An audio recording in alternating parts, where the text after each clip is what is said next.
Hello once again, YouTube.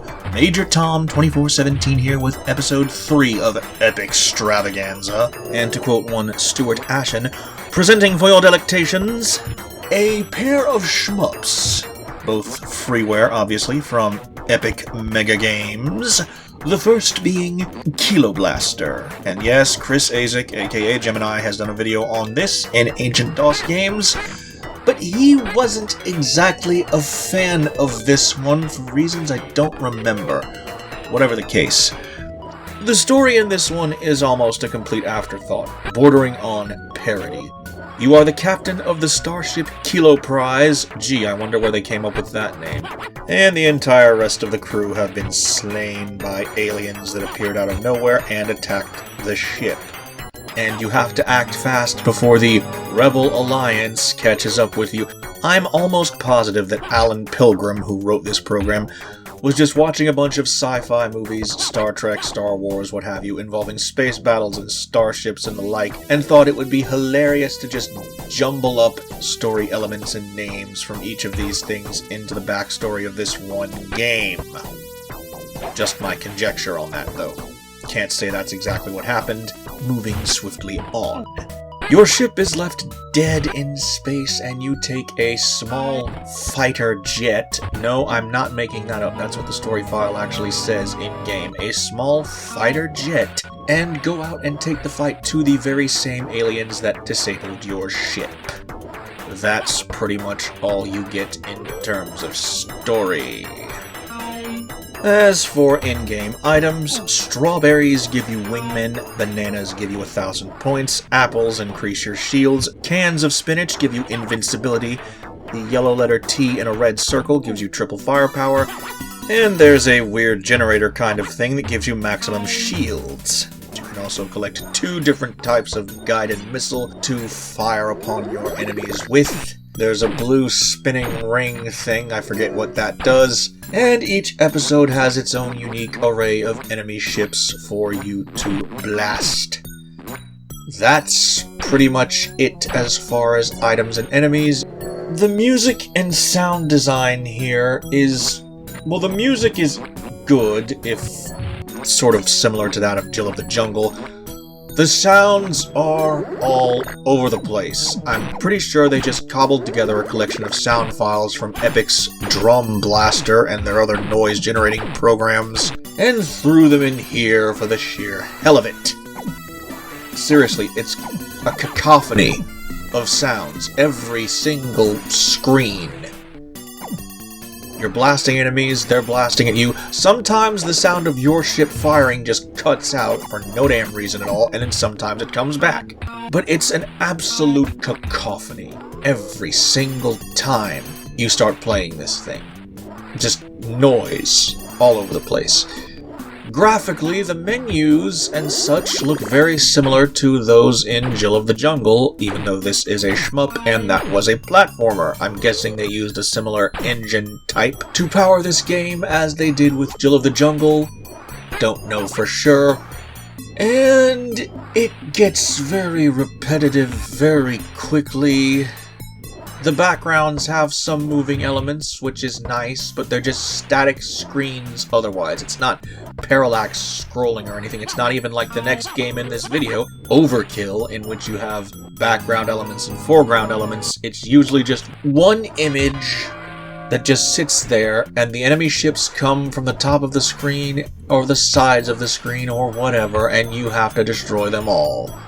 And each time you clear a wave, another wave starts, and after a certain number of waves are cleared, you go on to the next level. It's very, very repetitive. As for personal experience, had the shareware of this one back in the day.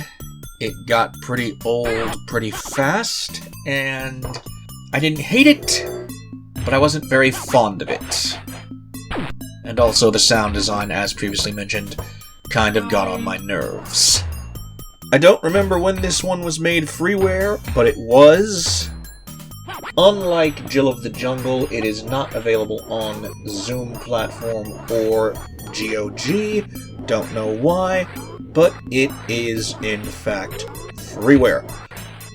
So yeah, Kiloblaster is an interesting shmup with very annoying sound design. Not much else I can say about it other than if you like shmups, give this one a try. I legitimately don't have that much else to say about this one other than reiterating once again the sound design is completely chaotic.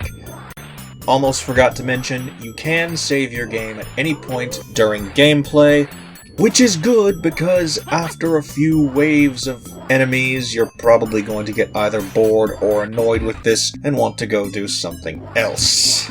To reiterate, this isn't a terrible game, it's just very middle of the road other than the completely chaotic sound design.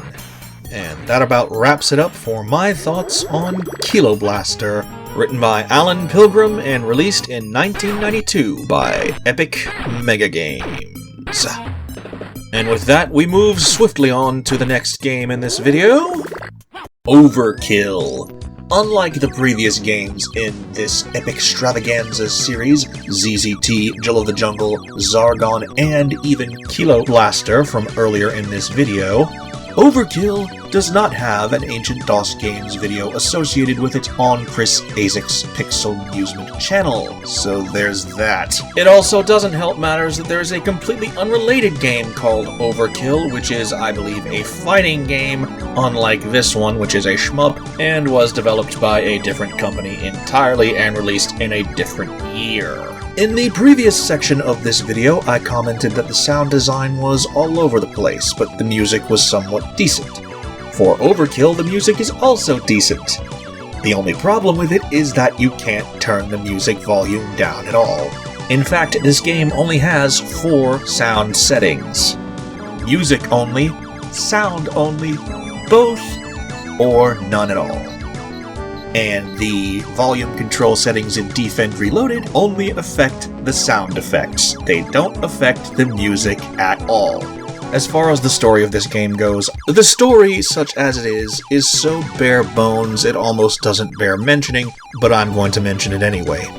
You arrive at your home planet after a long space flight, only to find it has been destroyed by warrior aliens that attack for sheer pleasure. It is time for revenge. Your quest is to destroy the alien flagship. On the way, you will liberate several planets from their tyranny.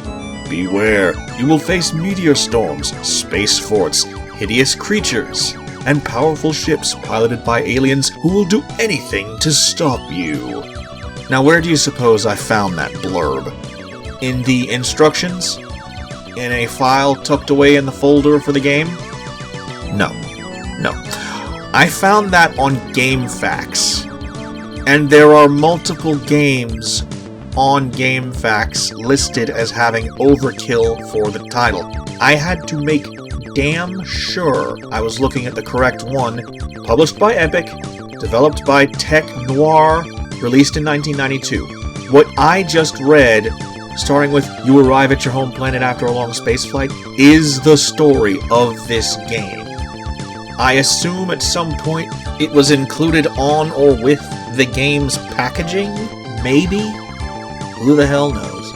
What this story boils down to, essentially, is there are 6 planets that have been invaded by some alien race, and you have to go and rescue these planets from the invading alien forces. The second planet that you have to rescue from these unknown, unnamed alien forces is Gallifrey, and if the name Gallifrey rings a bell, you know it from Doctor Who as the homeworld of the Time Lords, and as such, it's also the homeworld of the Doctor. The third planet you have to rescue is an ice world named Hoth, and if that name rings a bell, you've seen The Empire Strikes Back at least once in your life. The other planets have names like Pax Verde, or Green Peace in Latin. The starting planet is Erdax, which just looks like Earth, but apparently isn't. The fourth planet is Voltaire, which is said to have a methane atmosphere, which should make for an explosive battle. And the sixth planet, referred to simply as Unknown, is speculated in-game to be the aliens' homeworld and looks appropriately like something out of R-Type by way of H.R. Giger, with a monochrome color palette consisting mostly of gray. And for the record, Gallifrey and Hoth look nothing like their counterparts from their respective source materials. Gallifrey has a bunch of giant alien mouth-looking things on the side walls, while Hoth seems to mostly be blue crystal. While in-game information pertaining to the story is virtually nil, you get plenty regarding the weapons and items, thanks to an attract mode that starts up if you choose not to press anything after the title screen. There are items that will help you select a bonus weapon, refill your shields and fuel. Yes, you have fuel in a vertical shmup, don't ask me why, and instantly destroy every enemy on the screen. The aforementioned bonus weapon selectors can also change your class of ship, from the lowly scout to the fighter and finally the battle cruiser. But from personal experience, your ship probably won't last long enough to collect the fighter upgrade, let alone the battlecruiser, even if you're playing on the easiest difficulty. As far as attachments go, there's the fire nose attachment, which fires in 3 different directions. You can have up to 2 sidearms on each wing of your ship, and 2 drones following behind, and firing whenever and whatever you're firing at the time. As for what armaments they and you can fire, there's the aforementioned 3-way fire nose shot, the single shot, self-explanatory, the double shot, the contour missile, which fires diagonally, the diagonal shot, which fires diagonally, the screw laser, the fast laser, and the ring laser, which obliterates anything in the path of your ship. Rounding things out is the yo-yo missile, which will fling itself at an enemy vessel, destroy it, and then return without harming your ship. Now, all this firepower may sound great, but I hate to break it to you, you're not going to be collecting a whole hell of a lot of it. Even on the easiest of the 3 difficulties, the highest level of firepower and ship upgrade that I was able to reach was the fighter with the fire nose attachment and 1 sidearm to each wing, and maybe the fast laser. On the easiest of the 3 difficulties. That might have something to do with the fact that I haven't been playing a lot of shmups in my time. Personally, I think it's more because every single planet in this game, even on the easiest difficulty, has a metric crap ton of stuff flying around, firing at you, and generally causing you to lose shields. Your shield has at least 3 or 4 layers before you lose a ship, but in some cases you get hit from all sides so rapidly that you can't tell what's causing you damage until it is entirely too late. Enemy variety is decent.